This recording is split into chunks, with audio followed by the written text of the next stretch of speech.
ਵਾਹਿਗੁਰੂ ਜੀ ਕਾ ਖਾਲਸਾ ਵਾਹਿਗੁਰੂ ਜੀ ਕੀ ਫਤਿਹ। ਸਤਿਗੁਰੂ ਗਰੀਬ ਨਵਾਜ ਪਾਤਸ਼ਾਹ ਸ੍ਰੀ ਗੁਰੂ ਗ੍ਰੰਥ ਸਾਹਿਬ ਮਹਾਰਾਜ ਸੱਚੇ ਪਾਤਸ਼ਾਹ ਜੀ ਦੇ ਪਾਵਨ ਪਵਿੱਤਰ ਦਰਬਾਰ ਵਿੱਚ ਪਹੁੰਚ ਕੇ ਨਮਸਕਾਰ ਕਰਕੇ ਆਪ ਜੀ ਨੇ ਆਪਣੇ ਇਸ ਸਮੇਂ ਨੂੰ, ਇਸ ਸਵੇਰ ਨੂੰ ਰੱਬ ਦੀ ਦਰਗਾਹ ਵਿੱਚ ਪ੍ਰਵਾਨ ਕਰਵਾਉਣ ਦਾ ਯਤਨ ਕੀਤਾ ਹੈ। ਜਪਜੀ ਸਾਹਿਬ ਦੀ ਚੱਲ ਰਹੀ ਲੜੀਵਾਰ ਵਿਆਖਿਆ ਅਧੀਨ ਅੱਜ ਇਸ ਬਾਣੀ ਦੀ 8ਵੀਂ ਪੌੜੀ ਆਪ ਜੀ ਨੇ ਸਰਵਣ ਕੀਤੀ। ਇਹ 8 ਤੋਂ ਲੈ ਕੇ 11 ਨੰਬਰ 4 ਜੋ ਪੌੜੀਆਂ ਹਨ, ਗੁਰੂ ਨਾਨਕ ਦੇਵ ਮਹਾਰਾਜ ਜੀ ਨੇ ਇਹਨਾਂ ਪੌੜੀਆਂ ਵਿੱਚ ਸਿੱਖ ਧਰਮ ਦੀ ਸਾਧਨਾ ਦਾ ਮੁੱਢ ਕੀ ਹੈ, ਅਧਿਆਤਮਕ ਸਾਧਨਾ ਕਿੱਥੋਂ ਸ਼ੁਰੂ ਹੁੰਦੀ ਹੈ, ਇਸ ਦੀ ਪਹਿਲੀ ਕਲਾਸ ਕਿਹੜੀ ਹੈ, ਉਹਦਾ ਵਰਣਨ ਅੱਜ ਕੀਤਾ ਹੈ। ਸਤਿਗੁਰੂ ਨੇ ਅੱਜ ਵਾਰ-ਵਾਰ ਇੱਕ ਲਫ਼ਜ਼ ਵਰਤਿਆ, ਸੁਣਿਆ।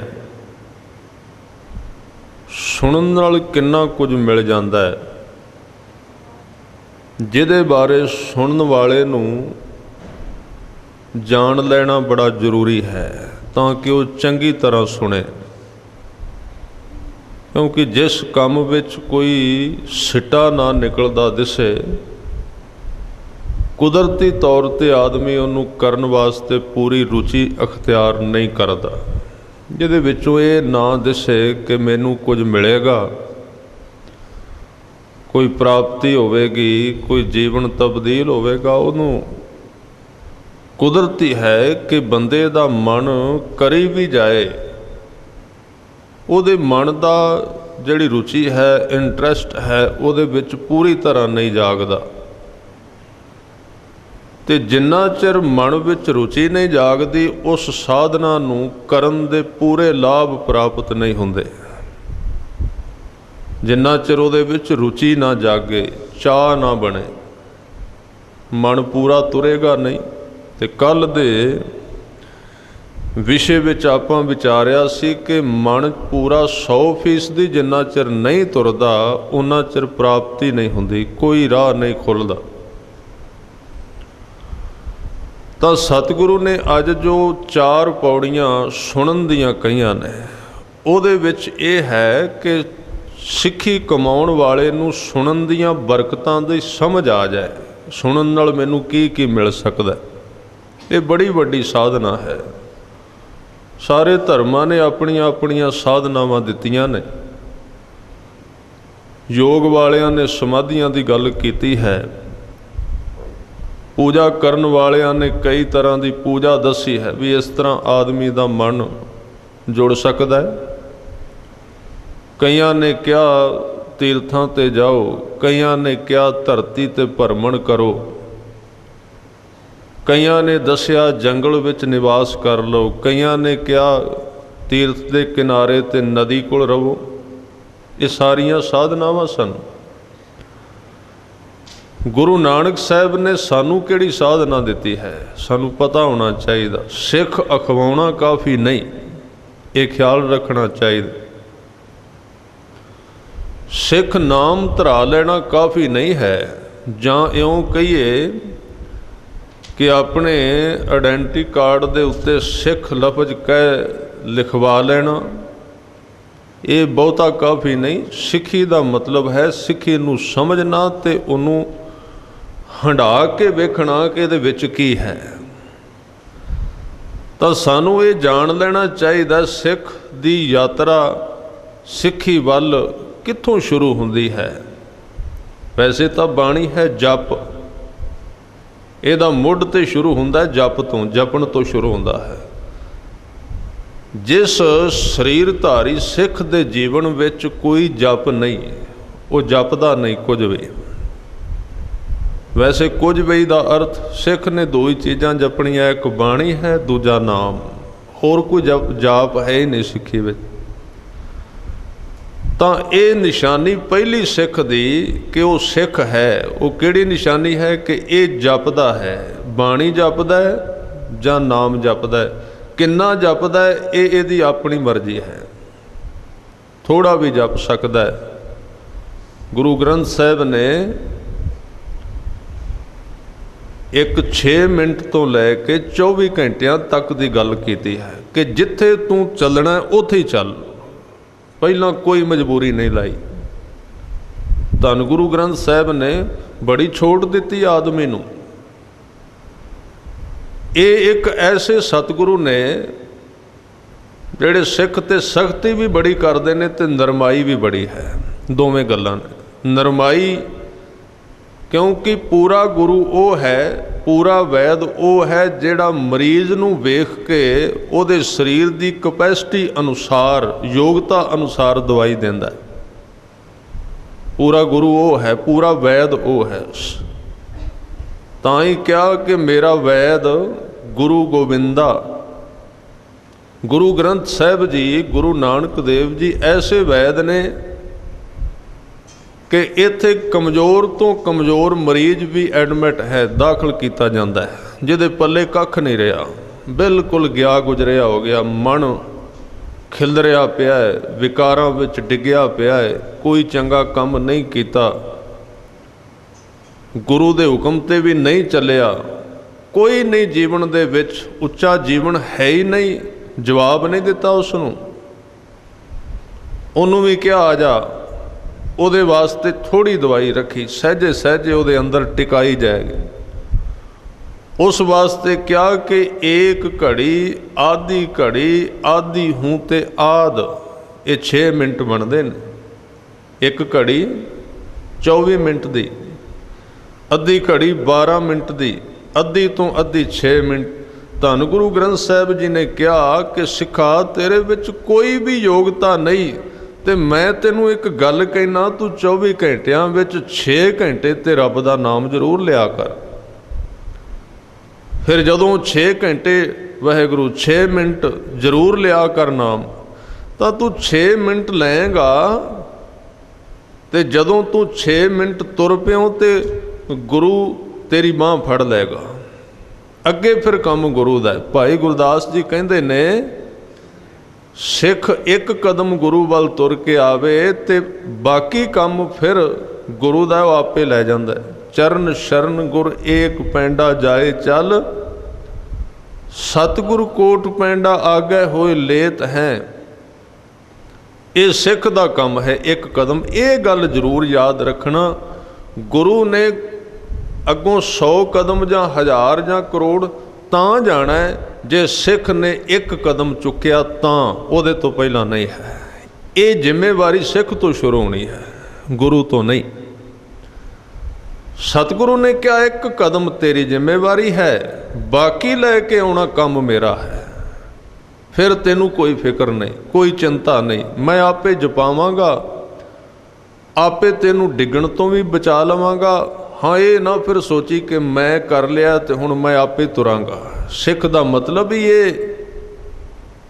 एक मैं शब्द कहां, सिख दा मतलब ये जिहड़ा अपने गुरु दा पल्ला फड़ के ते अखां ही बंद करदा है, मैं नहीं हुण वेखना, उहनूं सिख कहिंदे।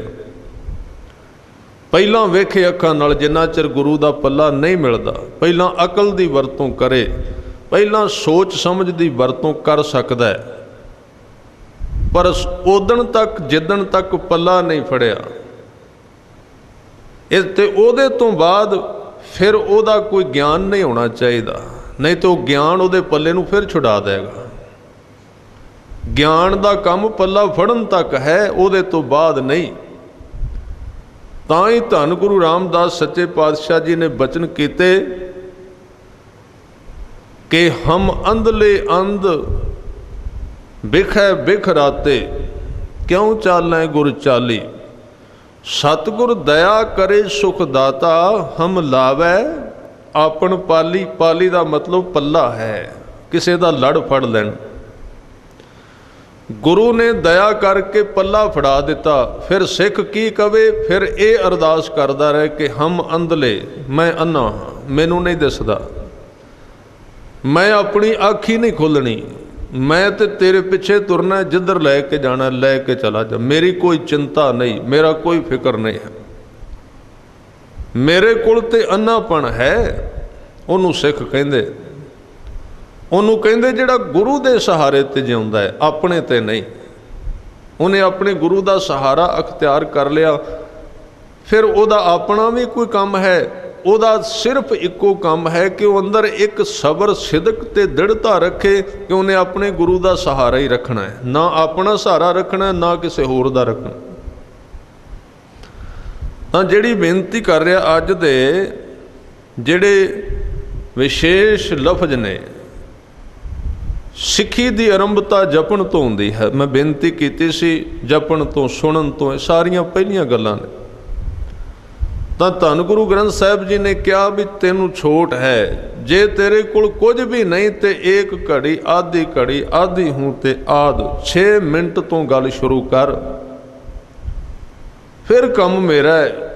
ਫਿਰ ਤੂੰ ਆਪੇ ਤੇਰੇ 6 ਮਿੰਟ ਦੇ ਅੱਗੇ, ਜਿਹਨੂੰ ਕਹਿੰਦੇ ਪੰਜਾਬੀ ਵਿੱਚ ਬਿੰਦੀਆਂ ਲੱਗਣ ਲੱਗ ਪੈਣਗੀਆਂ, ਜ਼ੀਰੋ ਲੱਗ ਜਾਏਗੀ, ਸਿਫਰਾਂ ਲੱਗਣਗੀਆਂ।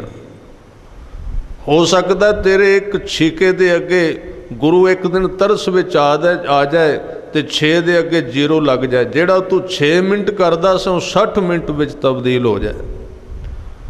ਸਮਾਂ ਉਹ ਵੀ ਆ ਸਕਦਾ ਹੈ ਜਿੱਦਣ ਹੋਰ ਗੁਰੂ ਨੇ ਵੇਖਿਆ ਕਿ ਇਹਦੀ ਯੋਗਤਾ ਵਧੀ ਹੈ, ਇੱਕ ਹੋਰ ਜ਼ੀਰੋ ਲਾ ਦੇਗਾ, 600 ਮਿੰਟ ਵੀ ਹੋ ਸਕਦਾ ਹੈ। ਫਿਰ ਇਹਦੇ ਤੋਂ ਅੱਗੇ ਤਾਂ ਗਿਣਨ ਦੀ ਲੋੜ ਹੀ ਨਹੀਂ ਹੈ। ਇੱਕ ਦੋ ਜੀਭੋ ਲੱਖ ਹੋਏ, ਲੱਖ ਹੋਵੇ ਲੱਖ ਵੇਸ਼, ਲੱਖ ਲੱਖ ਗੇੜਾ ਆਖੀਐ, ਏਕ ਨਾਮ ਜਗਦੀਸ਼, ਏਤ ਰਾਹੇ ਪਤ ਪਵਣੀਆਂ ਚੜ੍ਹੀਐ ਹੋਏ ਅਕੀਸ਼। ਇਹਦੀ ਵਿਸਤਾਰ ਵਿੱਚ ਵਿਆਖਿਆ ਅੱਗੇ ਪੌੜੀ ਆਉਣੀ ਵਿੱਚ ਕਰਾਂਗੇ ਵੀ ਇਹਦੇ ਵਿੱਚ ਕੀ ਹੈ, ਕੀ ਇਹਦੇ ਵਿੱਚ ਕੀਟਾਂ ਆਈ ਰੀਸ ਦੇ ਅਰਥ ਕੀ ਬਣਦੇ ਨੇ, ਜਪਣ ਵਾਸਤੇ ਕਿਹਾ ਗਿਆ ਹੈ ਕਿ ਨਹੀਂ ਕਿਹਾ ਗਿਆ। ਇਹ ਗੱਲ ਗੁਰੂ ਕਿਰਪਾ ਕਰਨ ਅੱਗੇ ਇਹਦੇ ਬਾਰੇ ਗੱਲ ਕੀਤੀ ਜਾਵੇਗੀ। ਤਾਂ ਸਭ ਤੋਂ ਪਹਿਲਾਂ ਜਪਣਾ, ਤੇ ਫਿਰ ਅੱਜ ਕਿਹਾ ਹਜ਼ੂਰ ਨੇ, ਕਹਿੰਦੇ ਸਿੱਖ ਬਣਨਾ ਹੀ ਤੇ ਸੁਣਨ ਦੀ ਜਾਚ ਸਿੱਖ। ਸੁਣਨਾ ਕਿੱਥੇ ਹੈ? ਗੁਰੂ ਗ੍ਰੰਥ ਸਾਹਿਬ ਦੀ ਹਜ਼ੂਰੀ ਦੇ ਵਿੱਚ। ਅੱਜ ਮੈਂ ਪਹਿਲੇ ਸੁਣਨ ਬਾਰੇ ਤੁਹਾਡੇ ਨਾਲ ਗੱਲ ਸਾਂਝੀ ਕਰਾਂ, ਕਿਉਂਕਿ 4 ਦਿਨ ਦੀ ਗੱਲ ਹੈ, 4 ਪੌੜੀਆਂ। ਜਿਸ ਸੁਣਨ ਬਾਰੇ ਗੁਰੂ ਸਾਹਿਬ, ਗੁਰੂ ਨਾਨਕ ਦੇਵ ਜੀ ਵਾਰ-ਵਾਰ ਜ਼ੋਰ ਕਹਿ ਰਹੇ ਨੇ, ਉਹਦੀ ਮੈਂ ਅੱਜ ਪੂਰੀ ਗੱਲ ਤੁਹਾਡੇ ਨਾਲ ਨਹੀਂ ਕਰਾਂਗਾ। ਹੈ ਗੱਲ ਬੜੀ ਅੱਗੇ, ਉਹ ਸੁਣਨਾ ਕੀ ਹੈ, ਉਹ ਕਿੱਥੋਂ ਸੁਣਨਾ ਹੈ, ਕਿਵੇਂ ਸੁਣਨਾ, ਸਭ ਕੁਝ ਦੱਸਿਆ ਗਿਆ। ਪਰ ਗੱਲ ਤਾਂ ਸ਼ੁਰੂ ਹੋਵੇ ਬਾਹਰੋਂ ਸੁਣਨ ਤੋਂ, ਸਿੱਖਿਆ ਸੁਣਨ। ਮਤ ਵਿੱਚ ਰਤਨ ਜਵਾਹਰ ਮਾਣਕ, ਜੇ ਇੱਕ ਗੁਰ ਕੀ ਸਿੱਖ ਸੁਣੀ। ਪਹਿਲਾਂ ਤੇ ਅਸੀਂ ਬਾਹਰੋਂ ਸਮਝਣਾ ਹੈ, ਗੱਲਾਂ ਨੂੰ ਚੰਗੀ ਤਰ੍ਹਾਂ ਸਮਝ ਲੈਣ, ਪਰ ਇੱਥੇ ਇਹਦੇ ਅਰਥ ਸਮਾਪਤ ਨਹੀਂ ਹੁੰਦੇ। ਇਹ ਸਾਡੀ ਮਜਬੂਰੀ ਹੈ ਕਿ ਅਸੀਂ ਇਸ ਸੁਣਨ ਨੂੰ ਬਾਹਰ ਜੋੜਨਾ ਪੈ ਰਿਹਾ ਹੈ। ਇਹਦਾ ਸੁਣਨਾ ਅੰਦਰ, ਜਿਹਨੂੰ ਗੁਰੂ ਸਾਹਿਬ ਕਹਿੰਦੇ ਨੇ ਅਨਮੜਿਆ ਮੰਦਲ ਬਾਜੈ, ਅੰਦਰ ਸ਼ਬਦ ਵੱਜ ਰਿਹਾ ਹੈ, ਅੰਦਰ ਤੇਰੀ ਆਵਾਜ਼ ਆ ਰਹੀ ਹੈ, ਤੂੰ ਮੇਰੇ ਅੰਦਰ ਬੋਲ ਰਿਹਾ, ਜਿਸ ਦੀ ਕੋਈ ਭਾਸ਼ਾ ਨਹੀਂ। ਗੱਲ ਤਾਂ ਉਹ 4 ਪੌੜੀਆਂ ਵਿੱਚ, ਪਰ ਕਿਉਂਕਿ ਅਸੀਂ ਉਹਦੇ ਯੋਗ ਨਹੀਂ, ਅਸੀਂ ਗੱਲ ਸੁਣਨ ਤੋਂ ਸ਼ੁਰੂ ਕਰਨੀ ਕਿ ਪਹਿਲਾਂ ਅਸੀਂ ਉਹਨਾਂ ਲੋਕਾਂ ਬਾਰੇ ਸੁਣਨਾ ਜਿਨ੍ਹਾਂ ਨੇ ਸੁਣ ਕੇ ਕਾਮਯਾਬੀ ਹਾਸਲ ਕਰ ਲਈ ਹੈ, ਉਹਨਾਂ ਦੀ ਗੱਲ ਸੁਣਨੀ ਹੈ, ਉਹਨਾਂ ਦੇ ਜੀਵਨ ਨੂੰ ਸੁਣਨਾ ਹੈ, ਤਾਂ ਕਿ ਉਹਨਾਂ ਨੂੰ ਵੇਖ ਕੇ ਸਾਨੂੰ ਵੀ ਸ਼ੌਂਕ ਜਾਗ ਪਏ। ਸੁਣਨਾ ਸਿੱਖ ਲੈਣਾ ਚਾਹੀਦਾ, ਅਤ ਜ਼ਰੂਰੀ ਹੈ। ਸੁਣਨਾ ਬਹੁਤ ਔਖਾ ਹੈ, ਬੋਲਣਾ ਬੜਾ ਸੌਖਾ ਹੈ। ਤੇ ਗੁਰੂ ਸਾਹਿਬ ਨੇ ਜਿਸ ਵਕਤੇ ਦੀ ਗੱਲ ਕੀਤੀ ਹੈ ਨਾ ਆਪਣੇ ਜੀਵਨ ਦੇ ਵਿੱਚ, ਧਿਆਨ ਦਿਓ, ਗੁਰੂ ਹਰਗੋਬਿੰਦ ਸਾਹਿਬ ਸੱਚੇ ਪਾਤਸ਼ਾਹ ਨੇ ਸਰੋਤੇ ਦੇ ਤੇ ਬੋਲਣ ਵਾਲੇ ਦੇ ਕਈ ਗੁਣ ਦੱਸੇ ਨੇ, ਉਹਨਾਂ ਵਿੱਚ ਕਿਹੜੇ ਕਿਹੜੇ ਗੁਣ ਹੋਣੇ ਚਾਹੀਦੇ। ਉਹਦੇ ਵਿੱਚ ਸਰੋਤੇ ਦੇ ਨਾਲ ਨਾਲ ਇੱਥੇ ਤੇ ਸੁਣਨ ਨੂੰ ਇੰਨੀ ਮਹਾਨਤਾ ਦਿੱਤੀ ਗਈ, ਕਹਿਣ ਲੱਗੇ ਸੁਣਨ ਵਾਲਿਆ ਤੂੰ ਤੇ ਜ਼ਰੂਰ ਸੁਣੀ ਧਿਆਨ ਨਾਲ, पर बोलन वालिया मैं तेनू भी कहना जो कुछ तू बोलना उन्होंने नालों नाल आप भी सुन। तू आप भी उन्होंने सुनना, किते वांझा ना रह जे।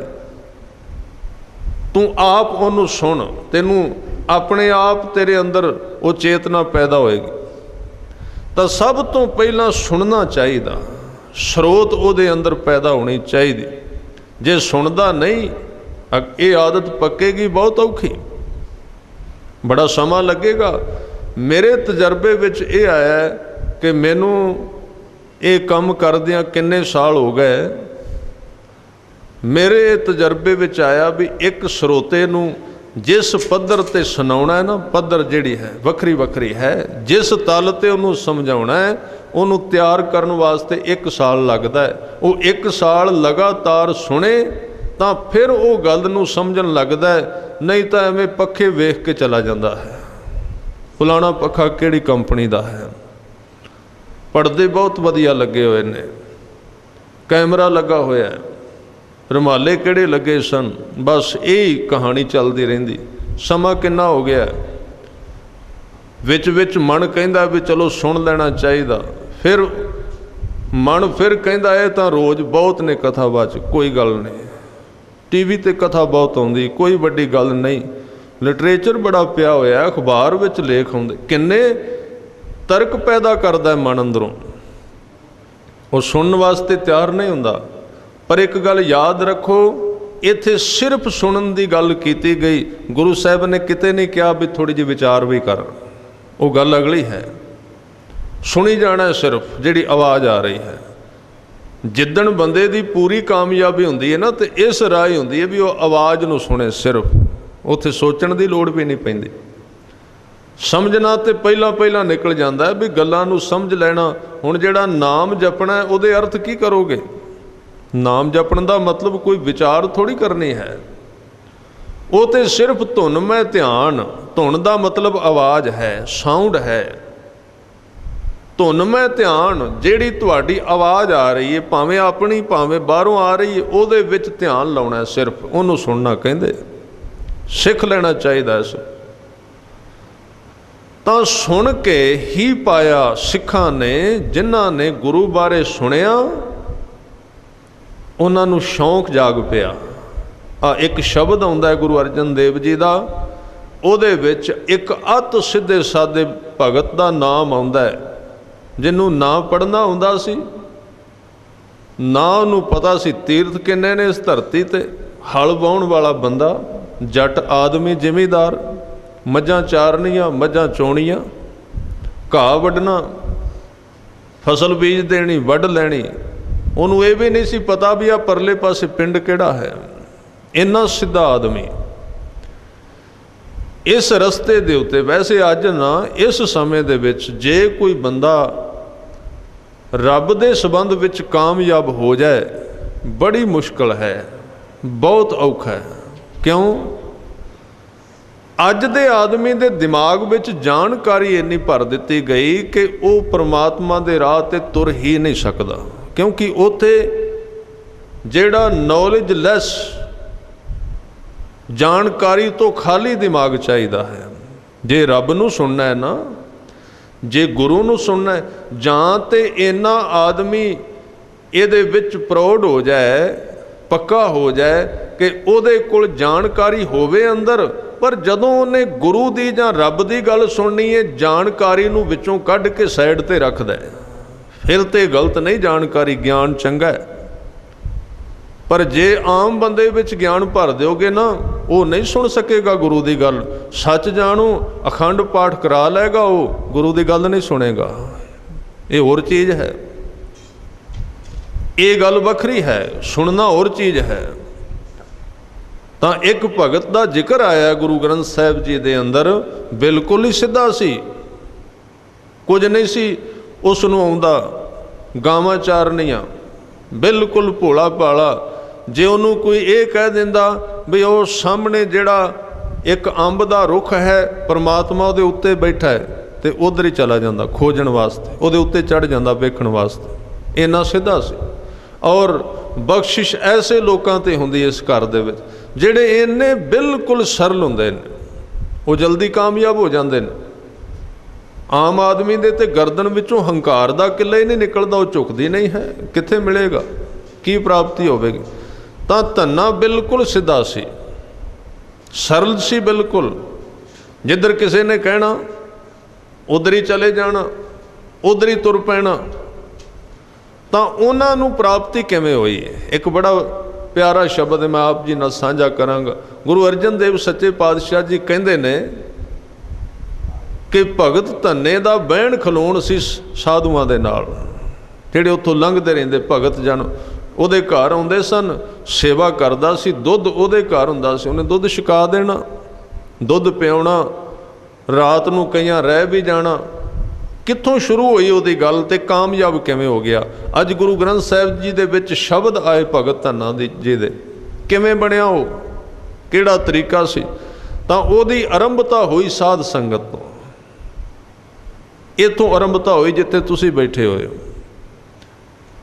ਆਰੰਭਤਾ ਹੋਈ ਸਾਧ ਸੰਗਤ ਤੋਂ। ਸ਼ੁਰੂਆਤ ਹੋ ਗਈ ਕਿ ਲੰਘਦੇ ਆਉਂਦਿਆਂ ਨੂੰ ਚਾਹ ਪਾਣੀ ਪਿਆਉਂਦਾ ਸੀ, ਜਿਹਨੂੰ ਪੰਜਾਬੀ ਵਿੱਚ ਕਹਿੰਦੇ।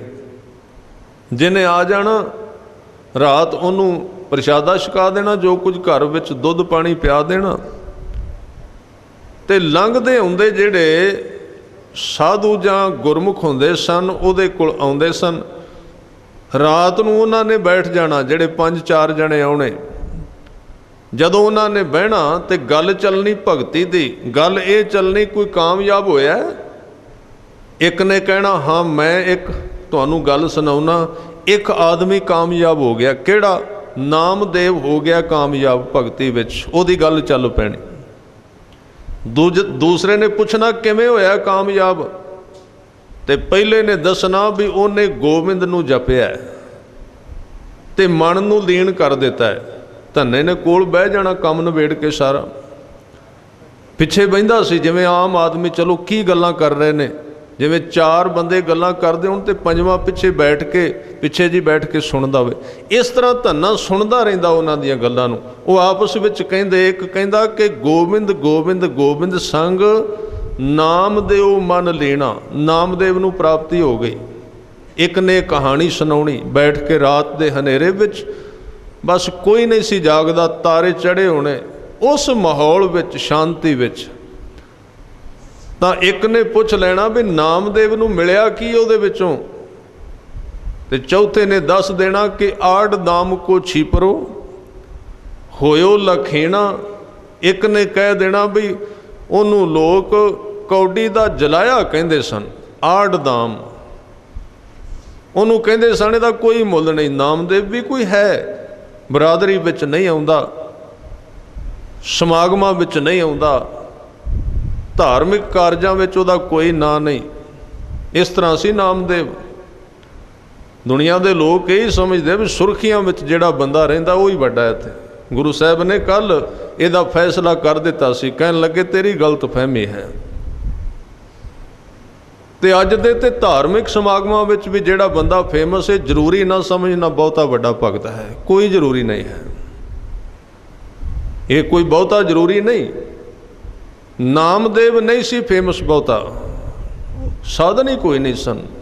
ਜਿੰਨੇ ਭਗਤ ਹੋਏ ਨਾ, ਤੁਸੀਂ ਵੇਖੋ ਝਾਤੀ ਮਾਰ ਕੇ, ਕਬੀਰ ਸਾਹਿਬ ਹੋਏ ਨੇ, ਰਵਿਦਾਸ ਜੀ ਹੋਏ ਨੇ, ਨਾਮਦੇਵ ਹੋਏ ਨੇ, ਉਹਨਾਂ ਨੂੰ ਆਪਣੀ ਗੱਲ ਕਰਨ ਦੇ ਸਾਧਨ ਨਹੀਂ ਸਨ ਮਿਲਦੇ ਵੀ ਕਿਵੇਂ ਕਰੀਏ ਗੱਲ।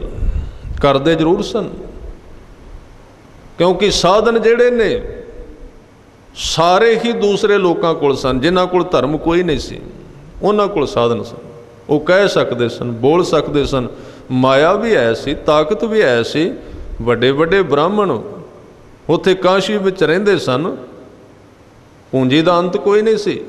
ਤੇ ਜਦੋਂ ਕੋਈ ਬ੍ਰਾਹਮਣ ਮਰਦਾ ਸੀ, ਸਾਰੇ ਬ੍ਰਾਹਮਣ ਉੱਥੇ ਇਕੱਠੇ ਹੁੰਦੇ ਸਨ ਤੇ ਉੱਥੇ ਚਰਚਾ ਹੁੰਦੀ ਸੀ, ਇਹਦੀ ਬੜੀ ਪ੍ਰਾਪਰਟੀ ਹੈ, ਬੜਾ ਧਨ ਜੋੜਿਆ ਇਹਨੇ, ਇਹਦੀਆਂ 20 ਪੁਸ਼ਤਾਂ ਤੋਂ ਨਹੀਂ ਮੁੱਕਦਾ ਜਿੰਨਾ ਧਨ ਉੱਥੇ ਹੁੰਦਾ ਸੀ।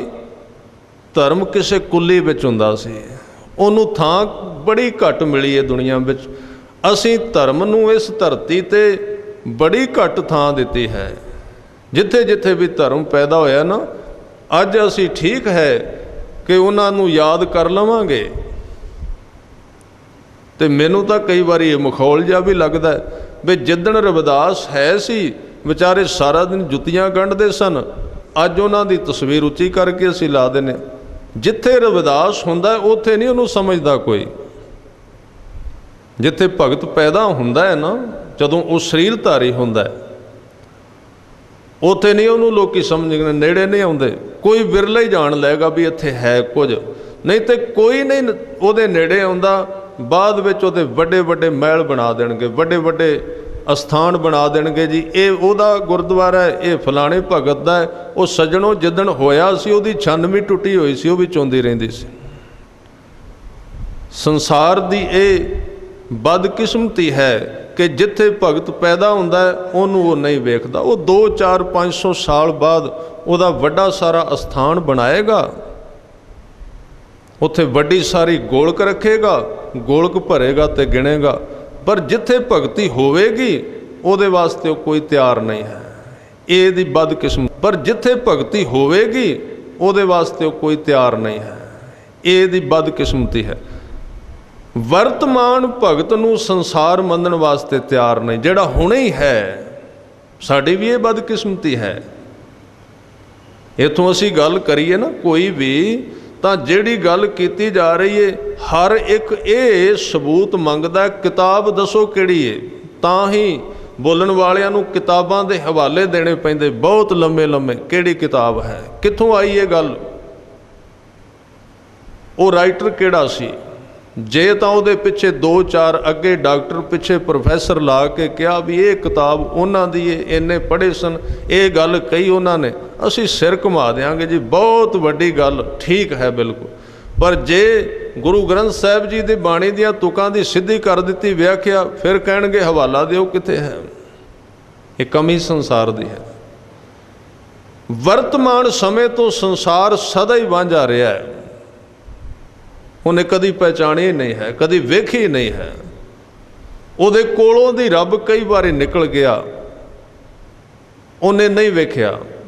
उहदे कोल किन्ना किन्ना चिर वो बैठा रहा, उन्होंने समझाउंदा रहा, पर बंदे ने नहीं समझिया।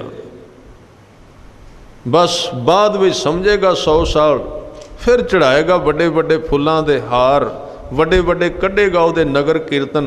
पर जदों वक्त ते हुंदा है, कदी सच नूं इत्थे किसे पहचानिया नहीं। इस करके जदों गल चली नामदेव दी, जिहड़ी मैं गल कर रहा सी सुनन दी, समय विच रह के तुरीए कि जिस वेले धन्ना जी दे घर विच भगत आउंदे सन, वो भगतां दीयां गल्लां सुणाउंदे सी। इथों चाओ पैदा हुंदा है, अंदर दृढ़ता पैदा होएगी। जिस राह ते तुसीं तुरना है, जे सिੱਖੀ कमाउणी है तो सिखां दा इतिहास 24 घंटियां विच एक बारी 10 मिनट जरूर पढ़ना जां सुनना जरूर, तां अंदर पकियाई बनेगी, तां अंदर गल शुरू होवेगी सिੱਖੀ दी। उन्हां दा जीवन पढ़ना पएगा जां सुनांगे, नहीं तो नहीं गल बनेगी। आ गुरु अर्जन देव जी ने एक लफ्ज कहा सी एक सिख बारे, अज तक लिखिया होया। भाई मंझ नूं कहा सी कि मंझ तू मेरा जहाज है। जहाज का मतलब महाराज केड़ा जहाज? कहन लगे तेरे उत्ते चढ़ के तू है जहाज, तेरे उत्ते चढ़ के कई लोग पार हो जाणगे संसार। किवें पार होणगे? गल समझ विच ना आई। पुछया कईयां ने, कहन लगे पार इस तरह होणगे कि जदों मंझ की गल चलेगी ना गुरसिखां दे अंदर कि मंझ ने किवें सिੱਖੀ कमाई, परवाह नहीं की, 12 पिंडां की नंबरदारी छिके ते टंग दी, सिੱਖੀ नूं पहल दे दी, दिन रात सेवा करता रहा। किन्नी वड्डी घालना सी। भाई मंझ जी जिहड़े ने छोटे आदमी नहीं सन, 12 पिंडां की नंबरदारी कह लो, सरपंची मालक सन। उत्थे उन्हां दा हथ काम चलदा सी, गल चलदी सी, बड़े लोग जानते सन, हज़ारां लोग उन्हां दे पिछे हुंदे सन। जदों वो पहलां सरवरीए हुंदे सन, गुरु साहिब कोल आए, हजूर ने इक्को गल कीती, कहन लगे मंझ लोग ते पिछे तुरदे ने पर मैनू अपने अंदर दा हाल दस, कदी टिका आए कि नहीं? इन्हां कम्मां विचों कुछ मिले आ जिहड़े तू रौलियां गौलियां विच पिया रहिना? कहन लगा नहीं मिलिया। फिर उन्हें सिੱਖੀ दी दात दिती। गुरु साहब ने कहा सेवा कर। इतों ही शुरू हुई है सिੱਖੀ सेवा तो। तुसीं इतिहास पढ़ के वेख लो, जिहड़ा सिख कामयाब होया सेवा पहला उसने की है, सिमरन बाद विच। भाई मंझ ने करनी शुरू कर दी सेवा, तो इन्नी की इरादे नाल, पूरे मन नाल की, अद्धा अद्धा नहीं। पिछों नहीं वेख्या मुड़ के, पिछे वेखण नाल कुछ नहीं मिलता। मुड़ के पिछे नहीं वेख्या मैं कौन सी, मैनू लोग तो नहीं वेंदे, मेरे कपड़े तो नहीं खराब हो गए, मेरा शरीर तो नहीं थक गया, नींद पूरी हुई है कि नहीं, नहीं वेख्या इस गल वल। पूरा ही जीवन उथे डेग दिता, गुरु के चरणों के अंदर समर्पित कर दिता। शरीर कमज़ोर पै गया, लत्तां भिड़न लग पईयां आपस विच, परवाह नहीं की शरीर की। इन्ना कुछ चल गया तो एक दिन गुरु अर्जन देव जी आए। मंझ जी लंगर विचों लंगर छक रहे सन, तो सतगुरां नूं उठ के मिले। सतगुरां ने कहा मंझ इत्थे की करना है? कहन लगा लंगर छक रहा। सतगुरां ने एक होर कसवट्टी ला दी। वैसे होर किसी ते लाई नहीं सिखते, कदी किसी नूं कहा नहीं भी इत्थों क्यों छकना है, पर बहुत वड्डा बनाउणा सी, इस करके होर लाई कसवट्टी, होर गर्म करना चाहया। कहन लगे लंगर छकना है? ये कादी सेवा हुई? जिन्ना लंगर छकिया उन्ना खा छड़िया, कादी सेवा है? एक होर मारी चोट खिंच के, क्योंकि होर वड्डा बनाउणा सी। मंझ ने सिर झुका दिता, अंदर फैसला कर लिया। जिथे लंगर दियां लकड़ां लियाउंदे सी, एक पंड लकड़ां दी वखरी लियाउण लग पए। उन्होंने बाहर बाजार विच बेच देना, तो बाजार विचों रसद लैके उहदी एक दो प्रशादा छक के गुजारा करना। ये भी समा लंघिया। सेवा घालना सिरे ते चढ़ गई, प्राप्ति हो गई। खुल गए वो दरवाजे जिहड़े सिद्धां तो हज़ारां साल नहीं खुले। सुनिया सिद्ध पीर सुरनाथ गुरु की गल नूं ध्यान नाल सुन लिया। संसार मंझ दी तली ते आ गया। सब निधान 10 अष्ट सिधान, ठाकुर कर तल धरिया। ये अणदिस दी दुनिया है, बाहरों नहीं पता लगता। गुरु हरराय साहब ने एक बचन किया सी, दारा शिको नूं कि तू बादशाह है। ये खुदा प्रस्त बड़ा सी। दारा शिको औरंगजेब दा भरा सी। गुरु साहब ने कह दिता सी, दारा शिको तू बादशाह है। चला गया। ਜਿਹੜੇ ਬੰਦੇ ਨਾਲ ਆਏ ਸਨ ਦਾਰਾ ਸ਼ਿਕੋ ਦੇ, ਜਦੋਂ ਦਾਰਾ ਸ਼ਿਕੋ ਗ੍ਰਿਫਤਾਰ ਕਰ ਲਿਆ ਔਰੰਗਜ਼ੇਬ ਨੇ, ਉਹ ਨਾਲ ਵਾਲੇ ਸੱਜਣ, ਕਿਉਂਕਿ ਜਿਹੜੀ ਬਹੁਤਾਤ ਹੁੰਦੀ ਹੈ ਨਾ ਭੀੜ, ਉਹ ਤੇ ਵਿੰਦੀ ਜੇ ਚੱਲਦੀ ਹੋਈ ਹਵਾ ਕਿੱਧਰ ਵਗਦੀ ਹੈ, ਹਵਾ ਚੱਲਦੀ ਨਾਲ ਬਹੁਤਾਤ ਇੱਥੇ ਤੁਰਦੀ ਹੈ। ਉਹ ਵਿੰਦੇ ਨੇ ਤਾਕਤ ਕਿੱਧਰ ਹੈ, ਭੱਜ ਕੇ ਵੜ ਜਾਂਦੇ ਨੇ ਵਾੜੇ ਵਿੱਚ, ਪਹਿਲਾਂ ਕੋਈ ਨਹੀਂ ਆਉਂਦਾ। जिधर वेख्या ना झंडा थोड़ा जिहा उच्चा हुंदा है, उस झंडे नूं फड़ के होर उच्चा कर दिता, नाल कह दिता जिंदाबाद। ये संसार की हालत है। पर किते किते ऐसी शख्सियतां भी पैदा होंदियां ने जिहड़ियां डिगे हुए झंडे नूं चुकण विच माण महसूस करदियां ने, खड़े ते खड़े होए ने। तां उस वेले गुरु हरराय साहब ने जदों कहा, बाद विच दारा शिको गिरफ्तार कर दिता गया, कतल का हुक्म होया, ते औरंगजेब नूं दस्सिया। दारा शिको दे नाल दियां ने कहन लगे इनू ते गुरु ने कहा सी ये बादशाह है। जदों मारन वास्ते सामने लिया, कतल करन वास्ते दारा शिको नूं औरंगजेब ने मखौल किया। कहन लगे दारा शिको वो जिहड़ा सिंघासन तेनू दिता सी गुरु हरराय साहब ने कित्थे है? ਉਹ ਕਲਗੀ ਤੇ ਵਿਖਾ ਜਿਹੜੀ ਬਾਦਸ਼ਾਹੀ ਦਿੱਤੀ ਤੈਨੂੰ। ਪਰ ਇਹ ਦੁਨੀਆ ਵੱਖਰੀ ਹੈ। ਮੈਂ ਤਾਂ ਬੇਨਤੀ ਕਰ ਰਿਹਾ, ਦੁਨੀਆ ਹੀ ਦੋ ਤਰ੍ਹਾਂ ਦੀ ਏ। ਜਿੱਥੇ ਅਸੀਂ ਜਿਉਂਦੇ ਹਾਂ ਸਾਨੂੰ ਤੇ ਉਹ ਭਾਸ਼ਾ ਵੀ ਨਹੀਂ ਸਮਝ ਆਏਗੀ। ਦਾਰਾ ਸ਼ਿਕੋ ਹੱਸ ਪਿਆ,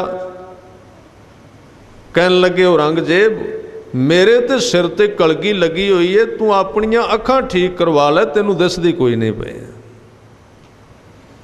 ਤੂੰ ਆਪਣੀਆਂ ਅੱਖਾਂ ਤੋਂ ਪੱਟੀ ਖੋਲ ਸ਼ਰ੍ਹਾ ਦੀ, ਬੇਈਮਾਨੀ ਦੀ। ਅੱਖਾਂ ਤੇ ਪੱਟੀ ਬੰਨ੍ਹ ਕੇ ਮੈਨੂੰ ਪੁੱਛਣਾ ਕਲਗੀ ਵਿਖਾ ਜਿਹੜੀ ਤੈਨੂੰ ਗੁਰੂ ਨੇ ਦਿੱਤੀ ਹੈ, ਸਿੰਘਾਸਨ ਦਿੱਤਾ ਹੈ, ਬਾਦਸ਼ਾਹੀ ਦਿੱਤੀ ਏ, ਉਹ ਤੇਰੀਆਂ ਅੱਖਾਂ ਹੀ ਬੰਦ ਹੋ ਗਈਆਂ ਨੇ। ਇਹਨਾਂ ਨੂੰ ਖੋਲ ਕੇ ਵੇਖ ਲੈ, ਦਾਰਾ ਸ਼ਿਕੋ ਤੇ ਹੁਣ ਵੀ ਸਿੰਘਾਸਨ ਤੇ ਬੈਠਾ ਹੋਇਆ। ਦੇਣਾ ਕੀ ਹੈ?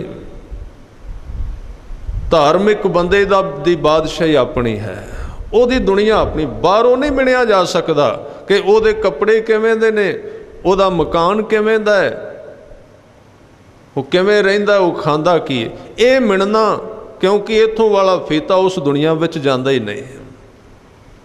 ਮੋਲ ਨਾ ਮੁੱਲੀਐ, ਤੋਲ ਨਾ ਤੁਲੀਐ, ਕੋਈ ਨਹੀਂ ਮਿਲ ਸਕਦਾ ਉਸ ਨੂੰ। ਖੈਰ ਇਹ ਉਹ ਬਾਦਸ਼ਾਹੀ ਹੈ। ਤਾਂ ਭਗਤਾਂ ਨੇ ਜਿਹੜਾ ਆੜ ਦਾਮ ਕੋ ਛਿਪਰੋ, ਜਿਹੜਾ ਵਿਸ਼ਾ ਆਪਾਂ ਲਿਆ ਸੀ ਉਹਨੂੰ ਨੇੜੇ ਕਰਨ ਦਾ ਯਤਨ ਕਰੀਏ ਕਿ ਭਗਤ ਧੰਨਾ ਜੀ ਕਾਮਯਾਬ ਹੋਏ ਭਗਤਾਂ ਦੀਆਂ ਗੱਲਾਂ ਸੁਣ ਕੇ। ਜਿਸ ਵੇਲੇ ਉੱਥੇ ਗੱਲ ਚੱਲਦੀ ਰਹੀ ਕਿ ਗੋਬਿੰਦ ਗੋਬਿੰਦ ਗੋਬਿੰਦ ਸੰਗ ਨਾਮ ਦਿਓ ਮਨ ਲੀਨਾ, ਆੜ ਦਾਮ ਕੋ ਛਿਪਰੋ ਹੋਇਓ ਲਾਖੇਣਾ। ਨਾਮਦੇਵ ਲੱਖਾਂ ਦੇ ਬਣ ਗਏ, ਹੀਰੇ ਮਿਲ ਗਏ ਅੰਦਰੋਂ ਉਹਨਾਂ ਨੂੰ, ਬੰਦਗੀ ਦੇ ਹੀਰੇ ਪ੍ਰਾਪਤ ਹੋ ਗਏ। ਨਾਮ ਦਿਓ ਮਨ ਲੀਨਾ, ਆੜ ਦਾਮ ਕੋ ਛਿਪਰੋ ਹੋਇਓ ਲਾਖੀਨਾ। ਫਿਰ ਕਿਤੇ ਭਗਤ ਧੰਨਾ ਜੀ ਨੇ ਗੱਲ ਸੁਣੀ ਕਬੀਰ ਦੀ। ਤੰਦਨਾ ਬੁਣਨਾ ਤਿਆਗ ਕੈ ਕਬੀਰ ਚਰਨ, ਪ੍ਰੀਤ ਬਣ ਗਈ ਕਬੀਰ ਦੀ। ਤੰਨਾ ਬੁਣਨਾ ਤਿਆਗ ਕੈ ਪ੍ਰੀਤ ਚਰਨ ਕਬੀਰਾ, ਨੀਚ ਕੁਲਾ ਜੁਲਾਹਰਾ ਭਇਓ ਗੁਣੀਐ ਗਹੀਰਾ। ਕਬੀਰ ਜੀ ਦਾ ਜੀਵਨ ਉੱਚਾ ਹੋ ਗਿਆ। ਇਹ ਵੀ ਭਗਤ ਧੰਨਾ ਜੀ ਨੇ ਸੁਣਿਆ। ਜਿਉਂ-ਜਿਉਂ ਸੁਣਦੇ ਗਏ ਸ਼ੌਂਕ ਵੱਧਦਾ ਗਿਆ। ਫਿਰ ਸੈਣ ਦੀ ਗੱਲ ਸੁਣੀ। ਸੈਣ ਭਗਤ ਜੀ, ਸੈਣ ਨਾਈ ਬੁੱਤਕਾਰੀਆ, ਉਹ ਘਰ ਘਰ ਸੁਣਿਆ। ਸੈਣ ਨਾਈ ਸੀ, ਉਹਦਾ ਕੰਮ ਸੀ ਘਰ ਘਰ ਜਾ ਕੇ ਵਿਆਹਾਂ ਦੇ ਸੁਨੇਹੇ ਦੇਣੇ, ਇੱਕ ਦੂਜੇ ਦੇ ਘਰਾਂ ਵਿੱਚ ਜਾਣਾ ਲਾਗੀ ਸੀ। ਸੈਣ ਨਾਈ ਬੁੱਤਕਾਰੀਆ, ਬੁੱਤਕਾਰੀਆ ਦਾ ਮਤਲਬ ਬੁੱਤੇ ਸਾਰਨ ਵਾਲਾ, ਕੰਮ ਸਾਰਨ ਵਾਲਾ।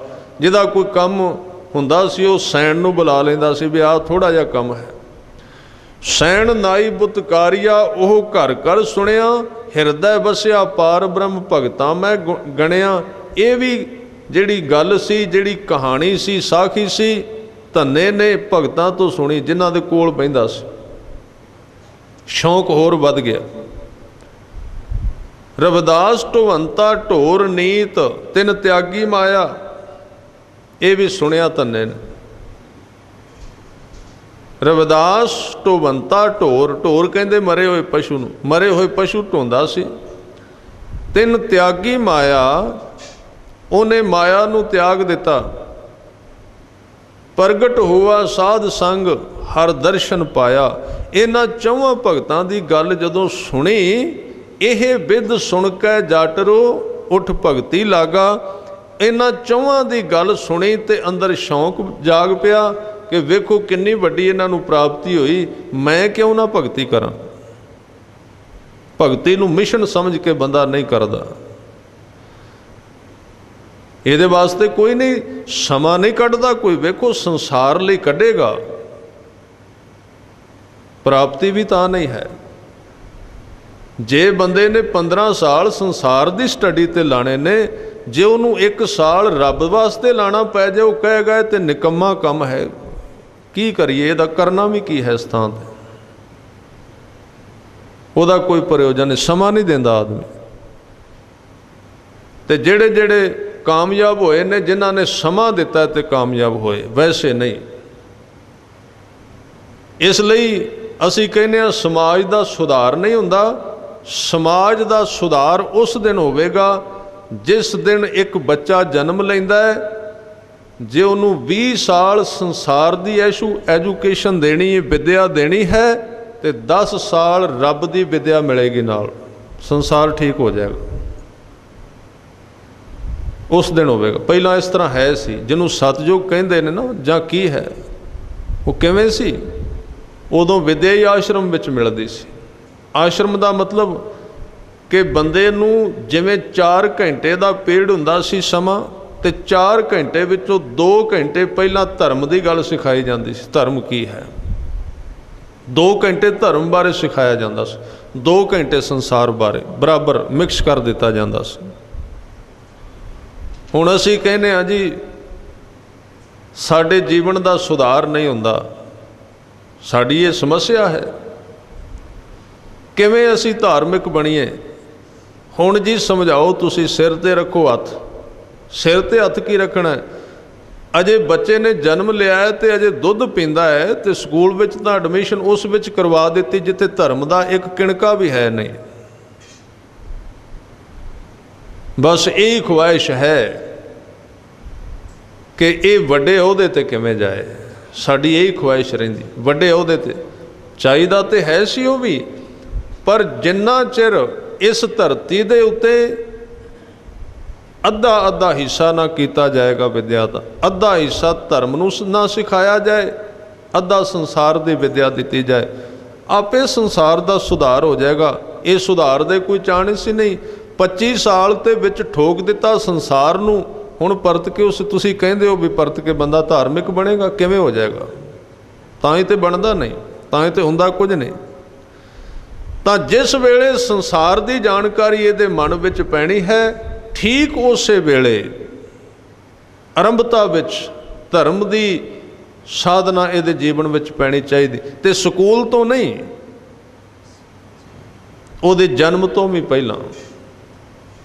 जदों बच्चे ने जन्म लेना है, उहदे जन्म तो पहला जदों उहदे जन्म की प्रक्रिया शुरू हुई है, वो जिहड़े 8-10 महीने ने वो भी उन्होंने विद्या मिलनी चाहिए। जिवें शरीर की खुराक माँ वालों मिल रही है, तां ये शब्द जिहड़े ने गुरु साहब ने उच्चारण किए कि पूता माता की आशीष, निमख न बिसरो तुमको हर हर, सदा भजो जगदीश। शब्द भी माँ दे राही अंदर जाएगा, टिकना शुरू हो जाएगा। हुण जदों जन्म लएगा, जन्म लैण तो बाद उन्होंने नहीं पता बाहर की है, तो जिन्हां ने सिक्ख्या दी वो गोद विच बिठा के वो मावां बाणी पढ़दियां ने, ताकि इनू धर्म की सिक्ख्या मिलती जाए।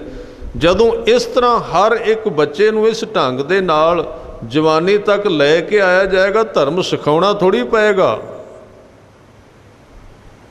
सिखाउणा नहीं पएगा। धर्म की हुंदा है? जिथों लंघेगा धर्म की सिक्ख्या उहदे विचों मिलेगी, जिथों गुजर गया उन्होंने धर्म सिखाउणा नहीं पैंदा, फिर वो धार्मिक ही हो जाता, वो धर्म आप बन जाता है, वो असली हुंदा है। पर साढ़े सारे तरीके गलत ने। गुरु ग्रंथ साहिब जी का असीं प्रकाश ही किया है, पाठ ही करने कराने, बाकी सिक्ख्या की है विचों? जीवन बारे तो कुछ नहीं सिक्ख्या भी जीवन नूं आरंभ किवें करना, दिन नूं आरंभ किवें करना। ये तो साडे वपार ने, असीं वपार करने ने। ये तो आना जाना एक वक्री गल है। गुरु ग्रंथ साहिब ने जिवें कहा है, साडे ना तो शरीर का उहदे नाल संबंध है, ना साडा खाना पीना उस तरह का है जो कुछ गुरु साहिब कहते, ना साडा पहनना उस तरह का है। गुरुद्वारा तो पिकनिक की थां बनते जा रहे हैं। जिवें लोग क्लब विच जाते हैं फैशन प्रस्ती करके, उस तरह बई शाम नूं थोड़ी जी ठंड हो गई, सज धज के गुरुद्वारे हुण कोई दर्शन करन वाले तो अद्धे कोई घट ही गुरमुख आउंदे, दर्शन देण वाले सज्जन ज़्यादा आउंदे, अपने आप को दिखाउण वाले ज़्यादा आउंदे। तां इस ढंग दे नाल सिक्ख्या जिन्ना चिर गुरु की गल नूं सुनिया ना गया, तां सतगुरु ने बचन कीते कि यह विद सुन कै जाटरो, ये गल्लां सुनियां ते अंदर वस गईयां धन्ने दे। साहब कहते उठ भगती लागा, मन विच जदों शौक जाग पिया ते ਧੰਨਾ ਉੱਠ ਕੇ ਭਗਤੀ ਵਿੱਚ ਲੱਗ ਪਿਆ, ਬੰਦਗੀ ਕਰਨ ਲੱਗ ਪਿਆ ਵੀ ਇਹਦੇ ਵਿੱਚੋਂ ਤੇ ਬਹੁਤ ਕੁਝ ਮਿਲਦਾ ਹੈ, ਬੜੇ ਹੀਰੇ ਜਵਾਹਰਾਤ ਮਿਲਦੇ ਨੇ। ਇਹ ਤੇ ਬੜਾ ਵੱਡਾ ਇੱਕ ਕਿਸਮ ਦਾ ਬੜਾ ਵੱਡਾ ਜ਼ਰੂਰੀ ਕੰਮ ਹੈ ਜਿਹਨੂੰ ਮੈਂ ਛੱਡ ਦਿੱਤਾ ਸੀ। ਇਹ ਤਾਂ ਜੀਵਨ ਐਵੇਂ ਅਜਾਈ ਜਾ ਰਿਹਾ ਹੈ, ਰੁਲ ਜਾਏਗਾ ਜੀਵਨ। ਮੈਂ ਕਈਆਂ ਨੂੰ ਮੋਢੇ ਤੇ ਛੱਡ ਕੇ ਆਇਆ ਅਰਥੀ ਨੂੰ, ਕਈਆਂ ਦੇ ਫੁੱਲ ਚੁਗ ਦਿੱਤੇ ਨੇ, ਕਈਆਂ ਦੇ ਭੋਗ ਪਵਾ ਦਿੱਤੇ। ਮੇਰਾ ਵੀ ਕਿਸੇ ਪਾ ਦੇਣਾ ਹੈ। ਭੋਗ ਪੈਣ ਤੋਂ ਪਹਿਲਾਂ ਪਹਿਲਾਂ ਕੰਮ ਕਰ ਲੈਣਾ ਚਾਹੀਦਾ, ਜੋ ਕਰਨਾ ਚਾਹੀਦਾ ਇਸ ਥਾਂ 'ਤੇ। ਤਾਂ ਇੱਥੇ ਬਚਨ ਕੀਤੇ, ਇਹ ਬਿਦ ਸੁਣ ਕੇ ਜਟਰੂ ਉੱਠ ਭਗਤੀ ਲਾਗਾ, ਮਿਲੇ ਪ੍ਰਤੱਖ ਗੁਸਾਈਆਂ ਧੰਨਾ ਵਡਭਾਗਾ। ਇਸ ਤਰ੍ਹਾਂ ਸੁਣ ਕੇ ਗੱਲ ਸ਼ੁਰੂ ਹੋਈ। ਤਾਂ ਹੀ ਹਜ਼ੂਰ ਨੇ ਅੱਜ ਬਚਨ ਕੀਤੇ, ਕਹਿੰਦੇ ਸੁਣਿਆ ਸਿੱਧ ਪੀਰ ਸੁਰਨਾਥ। ਜਿਹਨੂੰ ਸੁਣਨ ਦੀ ਜਾਚ ਆ ਗਈ, ਸਿੱਧ ਪੀਰ ਤੇ ਸੁਰਨਾਥ, ਇਹਨਾਂ ਕੋਲ ਜਿਹੜੀਆਂ ਸ਼ਕਤੀਆਂ ਨੇ,